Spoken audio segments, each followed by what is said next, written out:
Together, growing in faith, changing communities.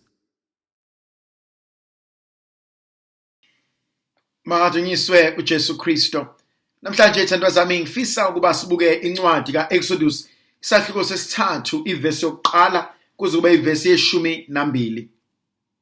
Kuleyo mihla uMose wayeluse izimvu zikaJethro umkhwe wakhe wayengumpriste waseMidiyani. Ngelinye ilanga izimvu waziqhubela ehlane waze wafika entabeni kaNkulunkulu iHoreb. Kwase kubonakala kuye ingelosi yenkosi elangabini lomlilo lilanguzelela esihlahleni. Wabuka wabona isihlahla sivutha umlilo kodwa nokho singashi nakancane. Wayesethi uMose, hawu yini ke le? Ake ngiye khona ngiyobona lomhlola wokuthi isihlahla asishi ngani.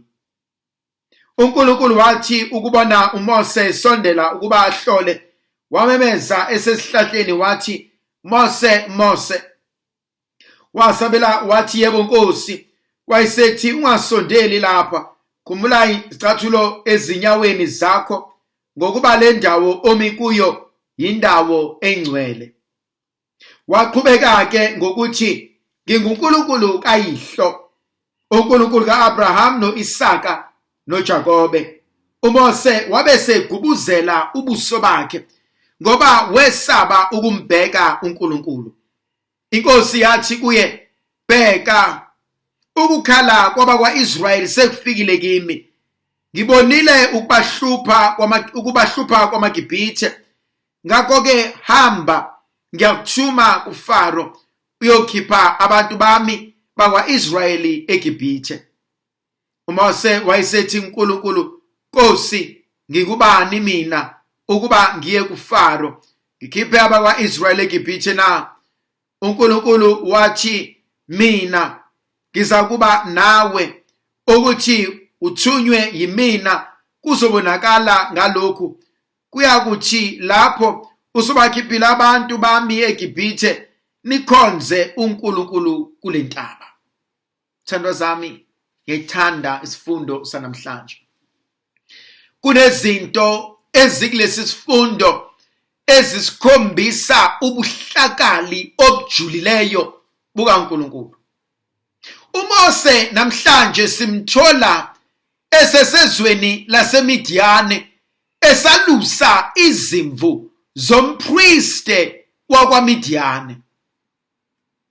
uMose uzalwa intombi yamaHebheru, wakhuliswa yiyona, wahlala kodwa emzini kaFaro, egadwe, ethandwe, ethathwe yindodakazi kaFaro. uMose ukhuliswe ngolwazi olujulile lwaseGibhithe. Ukhule ehlele endlini yabaseGibhithe, elalela izinkulumo zabaseGibhithe, kodwa futhi engakhohliwe ukuthi uke wancela ulwazi kumHebheru ongumama amzalayo. uMose ubalekile eGibhithe ngokuba uFaro esefuna ukumbulala.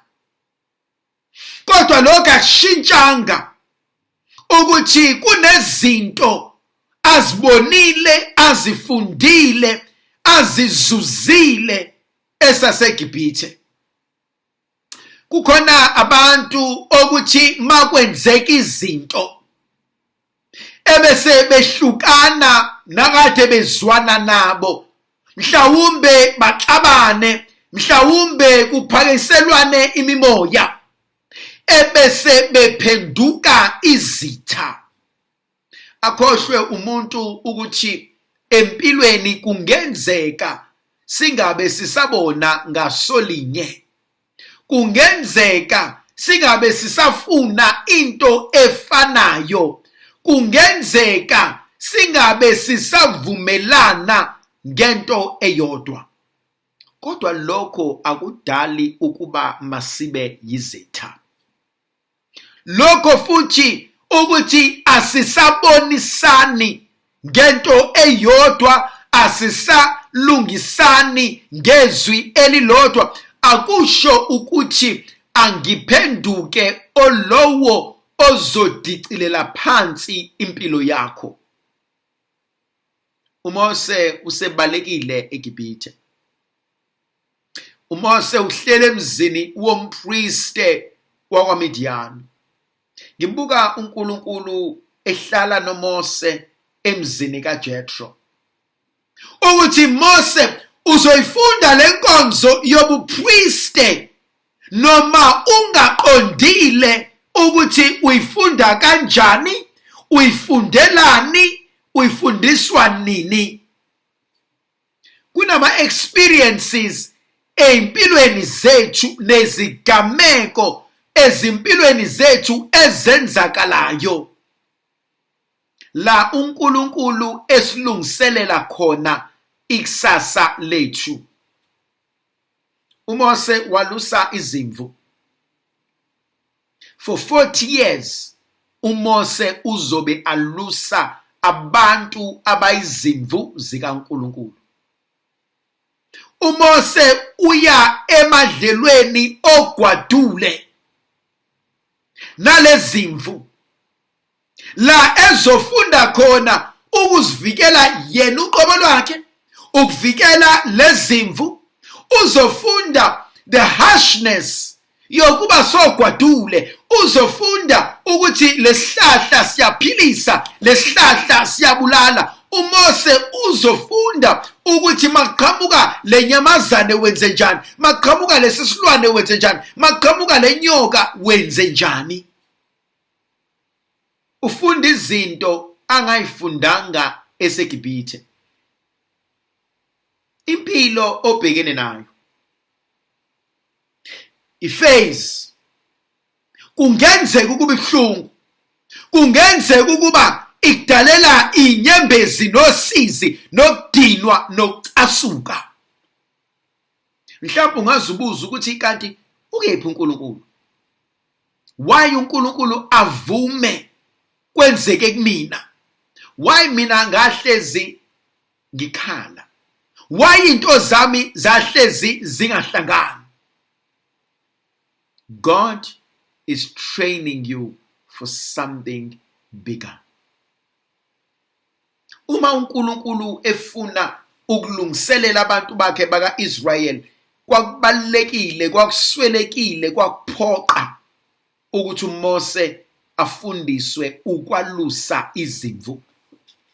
Yazi ithandwa zami, ngiyakholelwa mina ukuthi uNkulunkulu usithemba ngokuncane ukuze akwazi ukusithemba ngokukhulu. Kunama examples azokwenzeka, kunezigameko ezizokwenzeka empilweni yami okwamanje ukuze ngikwazi ukulungiselelwa the higher position.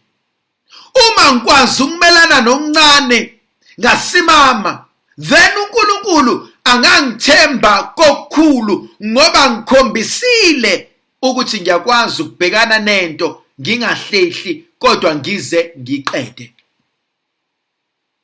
uMose ogwadule uzoke afunde ukuhlatshwa ameva.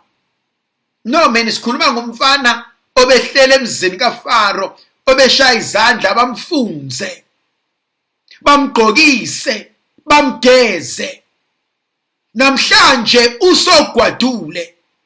Namhlanje kumele ayobheka ukudla zokudla yena. Namhlanje kumele azigeze yena izinyawo. Namhlanje uhlatshwa amava namatshe nakho konke. Namhlanje uchanyelwa izimvu. Khona inkonzo ebalekile, inkonzo yokwamukela isimo njengoba sinjalo. Khona abanye bethu aba frustrated manje. Asfrustratewa ukuthi angisebenzi. Ngifrustratewa ukuthi abantu bazothini. Khona impilo engike ngayiphila. Khona isigaba engike ngaba yisona. And so lesigaba naleya mpilo uma sekuguquka izinto sengiyahluleka ukwamukela ukuthi ayibo ngangisanemali, ngangisasebenza, ngangisahleze ekhaya, ngangakabi nabo abantwana, ngangakabi mdala. Sekushintshile manje. Now ama responsibilities ashintshile. Angifundi ukwamukela. Angifundi ukwamukela, angisasebenzi. Ayikho imali. Angifunde ukudownsize. Angifunde ukudowngrade. Angifunde ukuphila within my means. Angifundise abantwana bami ukwamukela lokhu esinakho. Bangaki abantu abanezikweletu ngoba baphila impilo abahlulekayo ukuyimaintain. Bangaki abantu abahleli kuma relationships ngoba bancenge ukuphila impilo abahlulekayo ukuyifinance bona kodwa bayayithanda. And so khona inkonzo yokwamukela isimo. Angisamukela isimo just because ngithi sengihlulekile. No. Ngiyasamukela ukuze ngifunde ngaso. Ukuze ngiqonde okuthile, ukuze ngivuleke amehlo, ngibone la ngibizelwa khona empilweni yami. Asikho isidingo sokuba ngize ngizibulale. Asikho leso sidingo. Angifunde nje ukwamukela, ngiqhubeke nempilo. Baningi abanye abaxakekile kodwa abakwaziyo ukwamukela isimo baqhubeke nempilo. Enye into engiyibuka ngithande, uMose uyaqaphela. Uyayibuka athi savutha lesi sihlahla kodwa sangasha. Asondele kusona. Limemeza izwi, khumula icathulo ngoba le ndawo ongena kuyona ingcwele. Now into engithusayo, akaqala ukuhamba la uMose. Useke wahamba ngaphambilini, nezimvu sezike zahamba ngaphambilini. Useke wadlala la, nezimvu zike zadla la. Kodwa because sekhona uNkulunkulu, enakanjalo empilweni zethu. Khona izinto esizenze ngokujwayela. Kodwa sakhohlwa ukuthi manje sekhona uNkulunkulu. And then my behavior kumele ishintshe. Ukwenza kwami kumele kuguquke. Kumele ngikhumule icathulo. Inkonzo yokujwayela. Hayi la ekhaya thina vele usibanibani besenzela ukuthi akasekho. Akasenawo amandla. Hayi la ekhaya vele thina besijwayele ukuthi mase kuukuthi soba nokuthi akusekho, inyoni yamasi ayisekho, umbele owugwansile awusenalo ubisi. Ayikho into esilimazayo njengenkonzo yokujwayela. Hayi ukuthi wasuke wangijwayeza ukuthi yes ngakujwayeza amandla ayisekhona. Not anymore, awasekho. Iziphi icathulo engimele ngikhumule? Inkonzo kamina. Mina ngitshelwa umuntu, mina ngazi konke, mina ngcono. I-pride yami ngeke ingivumele ukuthi ngiyocela. I-pride yami ngeke ingivumele ukuthi ngiyokwenza lo yamsebenze. I-pride yami angikhumule lenkonzo kamina. Angikhumule lenkonzo yokuzibona ngingcono kunabo bonke abantu. Khona uNkulunkulu ezokwazi ukungisiza.